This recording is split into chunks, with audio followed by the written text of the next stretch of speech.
இப்போ நம்ம என்ன பண்ண போகிறோம்னா f of x எழுத போகிறோம். ஸோ f of xன்னு எடுத்தோன்னா is equal to f of x ஓட ஃபங்க்ஷன் என்ன, x minus 1 by x plus 1. இப்போது திரும்பவும் f of x எடுத்துப்போம். திரும்ப f of xன்றத இதே வேல்யூ தான். அப்போது இந்த x minus 1 by x plus 1ல் இருக்கிற xக்கு பதிலாக இந்த வேல்யூஸை அப்ளை பண்ணணும்னு அர்த்தம். அப்போது x minus 1 by x plus 1 minus 1, x minus 1 by x plus 1 plus 1 is equal to, இப்போ நியூமரேட்டருக்கு ஒரு எல்சிஎம் எடுக்கணுமா, x plus 1.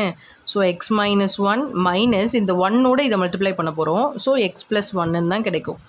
அதே மாதிரி கீழே மல்டிப்ளை பண்ணால் x minus 1 plus x plus 1 கிடைக்கும். Divided by x plus 1. அப்போது இங்கே ஒரு டிவிஷன் இருக்குது, அந்த டிவிஷனுக்கு கீழே ஒரு டிவிஷன் இருக்குது. இப்போ இது ஒரு டிவிஷன் இல்லையா,